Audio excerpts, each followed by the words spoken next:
আজকের পর্ব কিন্তু খুবই ইন্টারেস্টিং হতে চলেছে, তাই আমার হার্টি রিকোয়েস্ট, প্লিজ ভিডিওটি স্কিপ করবেন না। থাম্বনেল দেখে তো বুঝতে পেরেই গেছেন আজ আমি কিসের সম্বন্ধে মূল্যবান তথ্য সংগ্রহ করে এনেছি। হ্যাঁ, ঠিকই ধরেছেন, আজ আমি শোনাবো পৃথিবী বিখ্যাত কোহিনূর হীরের ইতিহাস। কিভাবে এই হীরে পাওয়া গেল, কিভাবে বিভিন্ন দেশ এবং সম্রাটদের হাত বদল হতে হতে অবশেষে ইংল্যান্ডের রানীর মুকুটে স্থান পেল, তা সবই তুলে ধরবো আপনার কাছে। পর্ব শুরুর আগে সুদীপ স্যার গল্পের চেক চ্যানেলে আমার প্রিয় শ্রোতা আপনাকে স্বাগত জানাই। আমার দেওয়া তথ্যগুলি যদি আপনার জ্ঞান ভাণ্ডারকে সামান্যতমও সমৃদ্ধ করে থাকে, তাহলে আমার একান্ত অনুরোধ চ্যানেলটি সাবস্ক্রাইব করে পাশে থাকা বেল আইকনে অলে ক্লিক করে দেবেন, যাতে আগামীতে এই ধরনের ইন্টারেস্টিং পর্ব আপলোড হওয়ার সাথে সাথে সেই খবর পৌঁছে যায় আপনার কাছে। তাহলে চলুন শুরু করে দিই আজকের পর্ব। প্রাচীন কিছু হিন্দু ধর্মগ্রন্থে এই কোহিনূর হীরের উল্লেখ পাওয়া যায় শ্যামন্তক হীরে নামে। এটি শ্যাম অর্থাৎ শ্রীকৃষ্ণকে জাম্বুবান উপহার হিসেবে দিয়েছিলেন যখন শ্রীকৃষ্ণ জাম্বুবানের কন্যা জাম্বুবতীকে বিবাহ করেন। তবে স্বভাবতই এর কোনো প্রামাণ্য দলিল পাওয়া যায় না। ঐতিহাসিকদের মতে একাদশ শতকে অন্ধ্রপ্রদেশের গোলকুন্ডায় কৃষ্ণা নদীর ধারে থাকা কুল্লুর খনি থেকে এই হীরেটি উত্তোলন করা হয়। সেই সময় দাক্ষিণাত্য ছিল কাকাতিয়া রাজবংশের অধীনে, তাই হীরেটি কাকাতিয়া রাজবংশের সম্পত্তিতে যুক্ত হয়। শোনা যায় এই রাজবংশ নাকি হীরেটিকে তাদের মান্যতা দেবীর মূর্তির মধ্যে খোদাই করে রেখেছিলেন। সেই সময় কোহিনূরের ওজন ছিল মোটামুটি 790 ক্যারেট। তবে আমাদের মনে রাখতে হবে, তখন কিন্তু এই হীরেটি কোহিনূর হিসেবে পরিচিতি পায়নি, শুধুমাত্র একটি মূল্যবান রত্ন হিসেবেই বিবেচিত হচ্ছিল। চতুর্দশ শতকে খিলজি বংশের দক্ষ এবং পরাক্রমশালী সম্রাট আলাউদ্দিন খিলজি যখন দাক্ষিণাত্য জয় করেন এবং লুটতরাজ চালান, তখন খিলজির প্রধান সেনাপতি মালিক কাফুর এই হীরেটি হস্তগত করেন এবং তারপর সেটি দিল্লির রাজবংশের সম্পত্তিতে পরিণত হয়। পরবর্তীতে 1526 সালে পানিপথের প্রথম যুদ্ধে বাবর যখন দিল্লির সিংহাসনে থাকা শেষ লোদি সম্রাট ইব্রাহিম লোদিকে পরাজিত করেন, তখন হীরেটি বাবরের সম্পত্তিতে পরিণত হয়। এই সময়েই বাবর প্রথমবার হীরেটির নামকরণ করেন বাবর হীরা। এই নামটি বাবরের আত্মজীবনী বাবর নামাতে উল্লেখিত আছে।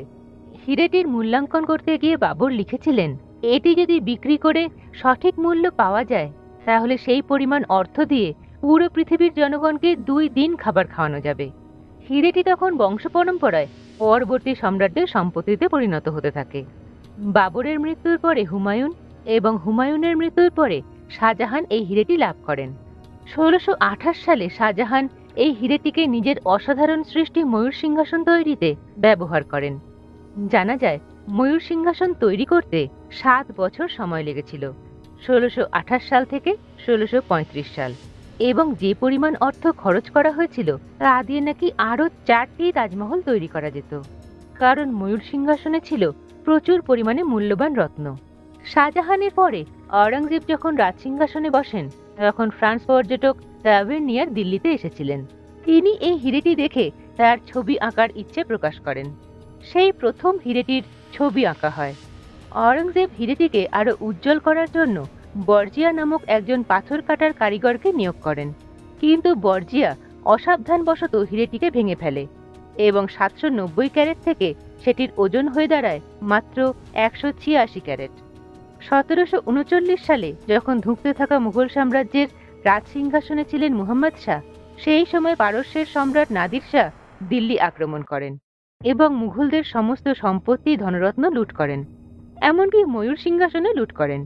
কিন্তু নাদির শাহ মুঘলদের খুব প্রিয় এবং মূল্যবান পাথর দরিয়াই নূরকে লুট করলেও কোহিনূর বা বাবর হীরাটির খোঁজ কিন্তু তখনও পাননি। এই হীরেটি তখনও ছিল মুহাম্মদ শাহর সম্পত্তি, কিন্তু শোনা যায় মুঘল সম্রাটের একজন খাস নর্তকী নাদির শাহর কাছে এই তথ্য ফাঁস করে দেয় যে মুহাম্মদ শাহর পাগড়ির মধ্যে রয়েছে সবচেয়ে মূল্যবান হীরেটি। এই কথা শুনে নাদির শাহ একটি পরিকল্পনা করেন। মুঘলদের মূল্যবান সবকিছু লুট করে নিয়ে চলে যাওয়ার আগের দিন ঘোষণা করেন দিল্লির সিংহাসনে মুহাম্মদ শাহ আসীন থাকবেন। এই বন্ধুত্বপূর্ণ সম্পর্ক বহাল রাখার জন্য তিনি একটি নৈশভোজের আয়োজন করবেন। সেই নৈশভোজে নাদির শাহ মুহাম্মদ শাহর কাছে বন্ধুত্বের চিহ্ন বা টোকেন অফ ফ্রেন্ডশিপ রূপে নিজেদের পাগড়ি হস্তান্তরের আবেদন করেন। নিরুপায় মোহাম্মদ শাহ নিজের পাগড়িটি নাদির শাহকে দিয়ে দিতে বাধ্য হন এবং নিজে নাদির শাহর পাগড়িটি গ্রহণ করেন। নিজ কক্ষে গিয়ে নাদির শাহ যখন মোহাম্মদ শাহর পাগড়িটি খোলেন, তখনই দেখতে পান সেই অসাধারণ হিরেটি, যেটি তখনও বাবর হিরে নামেই পরিচিত ছিল। হিরেটি দেখার সাথে সাথে নাদির শাহর মুখ থেকে উচ্চারিত হয় কোহ-ই নূর। ফার্সিতে কোহ শব্দের অর্থ মাউন্টেন বা উঁচু পাহাড় এবং নূর অর্থাৎ লাইট বা আলো। তাহলে কোহ-ই নূরের অর্থ দাঁড়ালো আলোর পাহাড় বা মাউন্টেন অফ লাইট। সুতরাং কোহিনূরের নামকরণের প্রধান কৃতিত্ব কিন্তু পারস্য সম্রাট নাদির শাহর। নাদির শাহ কোহিনূরের মূল্যাঙ্কন করতে গিয়ে বলেছিলেন, যদি একজন বলবান সুপুরুষ নিজের সমস্ত শক্তি প্রয়োগ করে 5টি পাথর পূর্বে, পশ্চিমে, উত্তরে, দক্ষিণে এবং একটি পাথর উঁচুর দিকে ছোড়েন, তাহলে যে জায়গাটি পাওয়া যাবে সেটি সোনা দিয়ে ভর্তি করলেও তার মূল্য কোহিনূরের মূল্যের থেকে কম হবে। সবচেয়ে আশ্চর্যের বিষয় হলো কোহিনূরের সঠিক মূল্যাঙ্কন করা কখনোই সম্ভব নয়, কারণ কোহিনূর পৃথিবীর অনেক দেশে ঘুরেছে, বহু সম্রাটের দ্বারা হস্তান্তরিতও হয়েছে, কিন্তু কোনোদিন এই হিরেটিকে ক্রয় বা বিক্রয় করা হয়নি। কোহিনূরকে কেবলমাত্র লুট করা হয়েছে অথবা জয় করা হয়েছে অথবা তৎকালীন মালিককে বাধ্য করা হয়েছে স্বেচ্ছায় বা অনিচ্ছায় কোহিনূরকে প্রদান করার জন্য। এরপর 1747 সালে নাদির শাহ নিজেরই শিবিরে নিজেরই বিশ্বাসী লোক দ্বারা নিহত হন এবং কোহিনূর নাদির শাহর কাছ থেকে চলে যায় আহমদ শাহ আবদালির কাছে। এই আহমদ শাহই পরবর্তীকালে বর্তমান আফগানিস্তানে দুরানি রাজবংশ স্থাপন করেন। দুরানি রাজবংশের সম্রাট শাহ সুজার সময় যখন দুরানি বংশের ক্ষমতা কমে আসছিল, তখন শাহ সুজা পাঞ্জাব কেশরী মহারাজা রঞ্জিত সিংহের কাছে আশ্রয় এবং সাহায্যের আবেদন করেন। তৎকালীন আফগানিস্তানের ক্ষমতা পুনরায় ফিরে পাওয়ার জন্য শাহ সুজা মহারাজা রঞ্জিত সিংহের কাছে অনুরোধ করেন এবং পরিবর্তে নিজের কাছে থাকা কোহিনূর হিরে রঞ্জিত সিংহকে প্রদান করেন। ভারতের সম্পদ ইরান আফগানিস্তান ঘুরে পুনরায় ভারতে ফিরে আসে। মহারাজা রঞ্জিত সিংহ কোহিনূরকে এতটাই পছন্দ করতেন যে তিনি বিশেষ বিশেষ অনুষ্ঠানে কোহিনূর বসানো বাজু বন্ধ করে যেতেন। মহারাজা রঞ্জিত সিংহ চেয়েছিলেন এই কোহিনূরকে পুরীর জগন্নাথধাম মন্দিরের ভগবানকে উৎসর্গ করতে। 1839 সালে মহারাজা রঞ্জিত সিংজির মৃত্যুর পরে সাম্রাজ্য দখলের লড়াইতে মেতে ওঠে অন্যান্যরা।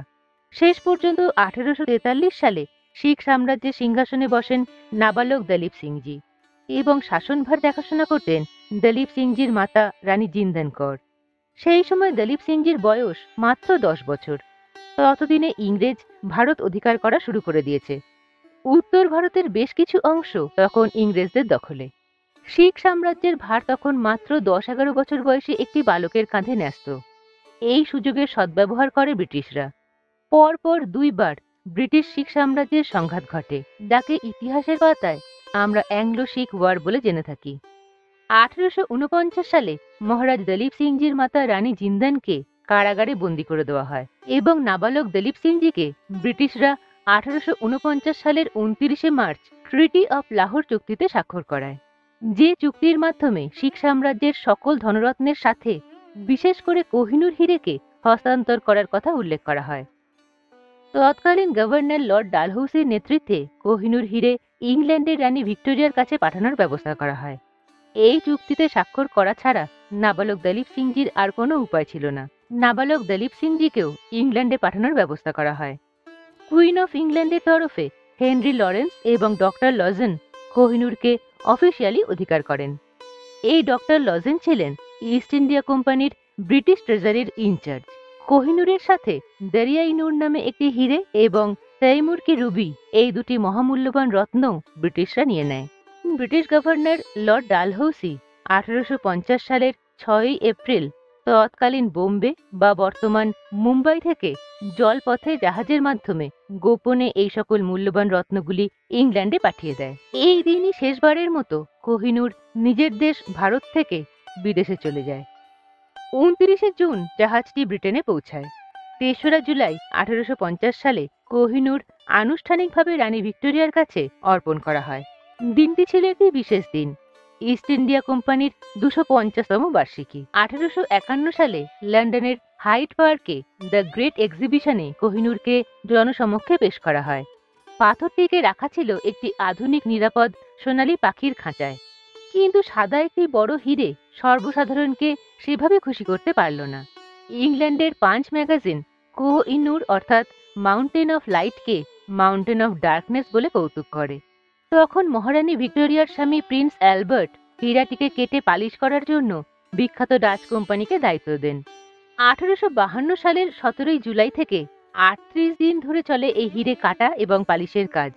শেষ পর্যন্ত 186 ক্যারেট থেকে কমে কোহিনূরের ওজন দাঁড়ায় 105.6 ক্যারেটে। কোহিনূরের বর্তমান পরিমাপটি হল এটি 3.6 সেন্টিমিটার লম্বা, 3.2 সেন্টিমিটার চওড়া এবং 1.3 সেন্টিমিটার উচ্চতা বিশিষ্ট। এতদিনে কিন্তু দলীপ সিংজিকেও ইংল্যান্ডে পাঠানো হয়ে গিয়েছিল। এই সময় নাকি মহারানী ভিক্টোরিয়া সদ্য কাটা কোহিনূরকে দলীপ সিংজিকেও দেখান। কোহিনূরের নব রূপ দেখে দলীপ সিংজি অভিভূত হয়ে যান। দলীপ সিংজিকেও কিন্তু ব্রিটিশরা ইংল্যান্ডে রাজার হালেই রেখেছিল। মোটা অঙ্কের মাসোহারার ব্যবস্থাও ছিল এবং ব্রিটিশরা দলীপ সিংজির ধর্ম পরিবর্তন করিয়ে খ্রিস্টানে পরিণত করেছিল। মহারানী ভিক্টোরিয়া বালক দলীপ সিংজিকে পুত্রসম ভালোবাসতেন, কিন্তু অর্থবল বা রাজপরিবারের স্নেহধন্য হওয়া সত্ত্বেও দলীপ সিংজি ছিলেন নিজের মা রানী জিন্দানের থেকে বহু মাইল দূরে। দলীপ সিংজি মাকে চিঠি লিখলেও সেই চিঠি ইংরেজ শাসক দল ভারতে তার মায়ের কাছে পৌঁছাতে দিতেন না, কারণ ইংরেজরা মনে করতেন রানী জিন্দান এতটাই ব্যক্তিত্বময়ী নারী ছিলেন তিনি পুত্রের সঙ্গে একজোট হয়ে ইংরেজদের বিরুদ্ধাচরণ করতে পারেন। কিন্তু 1861 সালের 16 জানুয়ারি দলীপ সিংজিকে অনুমতি দেওয়া হয় ভারতে এসে অসুস্থ মায়ের সাথে দেখা করার এবং ওনাকে ইংল্যান্ডে নিয়ে আসার জন্য। 2 বছর পরে মাত্র 45 বছর বয়সে 1863 সালের 1 আগস্ট রানী জিন্দানের মৃত্যু ঘটে লন্ডনেই। 1893 সালের 22 অক্টোবর 55 বছর বয়সে প্যারিসে মারা যান রাজা দলীপ সিংজি এবং তার দেহ ভারতে আনতে দেওয়া হয়নি। ইংল্যান্ডেই তার দেহ কবরস্থ করা হয়। রানী ভিক্টোরিয়ার মৃত্যুর পরে কোহিনূর পান রানী আলেকজান্দ্রা, তারপর রানী মেরি। 1937 সালে রানীমা এলিজাবেথের মুকুটে শোভা পায় কোহিনূর। বর্তমানে এই কোহিনূর খচিত মুকুটটি রয়েছে টাওয়ার অফ লন্ডনের জুয়েল হাউসে। তবে কোহিনূরকে বলা হয় কার্সড ডায়মন্ড অর্থাৎ অভিশপ্ত হিরে। গুজব, রটনা, কল্পনা বা কুসংস্কার যাই বলুন, কোহিনূরের সাথে কিন্তু অভিশপ্ত শব্দটি যুক্ত হয়েই গেছে। কিছু ইতিহাসবিদের মতে কোহিনূর যেহেতু কোনোদিন স্বাভাবিকভাবে হাতবদল হয়নি, এটিকে নয় লুট করা হয়েছে, নয়তো ছলনা করা হয়েছে, অথবা কোহিনূরের মালিকের নিরুপায়তার সুযোগ নেওয়া হয়েছে। তাই এর সাথে এমন কিছু ঋণাত্মক প্রভাব যুক্ত হয়ে যাওয়া খুব একটা অস্বাভাবিক নয়। 1306 সালের একটি সংস্কৃত পুঁথিতে লেখা আছে, কোহিনূর যার অধিকারে থাকবে সে পুরো পৃথিবীর মালিক হবে, কিন্তু সাথে পুরো পৃথিবীর অভিশাপও তাকেই বহন করতে হবে। লেখা অনুযায়ী বিশ্বাস করা হয় কোহিনূর কেবলমাত্র তার খারাপ প্রভাব ফেলবে না তখনই যখন এটিকে ভগবানের কাছে উৎসর্গ করা হবে অথবা ব্যবহার করবেন কোনো নারী। কোনো পুরুষ এটিকে ব্যবহার করলে তার অবনতি অবশ্যম্ভাবী। এই বিশ্বাস এতটাই শক্তিশালী যে স্বয়ং ইংল্যান্ডের রাজপরিবারও এই বিশ্বাসের অন্যথা করেননি। মহারানী ভিক্টোরিয়ার পরে এই হিরে ব্যবহার করেছেন রানী আলেকজান্দ্রা, তারপর রানী মেরি, এবং 1937 সাল থেকে এটি ছিল রানী মাদার এলিজাবেথের জিম্মায়। অতীতের ইতিহাস ঘাঁটলে এই কথাগুলোর সত্যতা যেন কিছুটা দেখতে পাওয়া যায়। কাকাতিয়া রাজবংশ যেহেতু এই হিরেটিকে ভগবানকে উৎসর্গ করেছিল, তাই হীরের কুপ্রভাব ঘটেনি। কিন্তু পরবর্তীতে যে সম্রাট যখনই কোহিনূর অধিকার করেছেন তারই পতন ঘটেছে অথবা অন্য কাউকে দিয়ে দিতে বাধ্য হয়েছেন। মনে করা হয় বহু মানুষের নিরুপায় দীর্ঘশ্বাসের সাক্ষী এই কোহিনূর, তাই তার সাথে একটা অভিসম্পাতের সম্ভাবনা থাকলেও থাকতে পারে। ভারতের স্বাধীনতার পর থেকেই বহুবার এই হিরেটিকে প্রত্যর্পণের জন্য ইংল্যান্ডের কাছে আর্জি জানানো হয়েছে, কিন্তু প্রতিবারই ইংল্যান্ডের রাজপরিবার ট্রিটি অফ লাহোর চুক্তির উল্লেখ করে বলেছেন কোহিনূর মহারাজ দলীপ সিংজির মাধ্যমে পাওয়া একটি উপহার, এটি লুট বা চুরি করা সামগ্রী নয়, তাই এটির প্রত্যর্পণ নিয়ে দাবির কোনো অর্থই হয় না। তাছাড়া কোহিনূর প্রকৃতপক্ষে কার সে সম্বন্ধেও অনেক প্রশ্ন উঠতে পারে। কোহিনূর ভারতের নাকি ইরানের নাকি আফগানিস্তানের নাকি ওড়িশার জগন্নাথ ধাম মন্দিরের? কোহিনূরের বিগত মালিকানা সংক্রান্ত ইতিহাসের জন্য ইরান, আফগানিস্তান, পাকিস্তানও এটিকে তাদের কাছে ফেরত দেওয়ার জন্য দাবি জানিয়েছে। তবে কোহিনূরের ইতিহাস যা বলছে তাতে মনে হয় যদি কোনোদিন কোহিনূর ভারতে ফেরত আসে তাহলে মহারাজা পাঞ্জাব কেশরী রঞ্জিত সিংজির ইচ্ছেই সর্বশ্রেষ্ঠ সমাধান হবে। অসাধারণ দূতির এই কোহিনূর যদি ভগবান জগন্নাথ দেবের মন্দিরের শোভাবর্ধন করে, তাহলে হয়তো সব দিক দিয়েই সেটা ভালো হবে। আপনার কি মনে হয়, ইংল্যান্ড যদি কোনোদিন কোহিনূর প্রত্যর্পণের সিদ্ধান্ত নেয়, তাহলে কোহিনূরের প্রাচীন ইতিহাসের মতো আবারও কি কোহিনূর লাভের জন্য এশিয়ার দেশগুলির মধ্যে যুদ্ধের বাতাবরণ তৈরি হতে পারে? পর্বটি শোনার জন্য অনেক ধন্যবাদ এবং কৃতজ্ঞতা। গল্পের থেকে আপনি পাবেন অনেক অজানা অথবা স্বল্প জানা বাস্তব কাহিনী। যদি চান এই ধরনের তথ্য সম্বলিত ভিডিও এই চ্যানেলে আরও আসুক, তাহলে আপনাকে একটা ছোট্ট কাজ করতে হবে। চ্যানেলটি সাবস্ক্রাইব করে পাশে থাকা বেল আইকনে অলটা অন করে দিতে হবে। আপনার এই একটা সাপোর্টে গল্পের টেক পৌঁছে যাবে আরও অনেক মানুষের কাছে, যাদের হয়তো অজানাকে জানার আগ্রহ অসীম। আরও একবার আপনাকে ধন্যবাদ জানিয়ে পর্ব শেষ করছি। দেখা হবে আবার আগামী সপ্তাহে অন্য কোনো ইন্টারেস্টিং কাহিনী নিয়ে। ভালো থাকুন এবং ভালো রাখুন আপনার প্রতিটি প্রিয় মানুষকে। ধন্যবাদ। নমস্কার।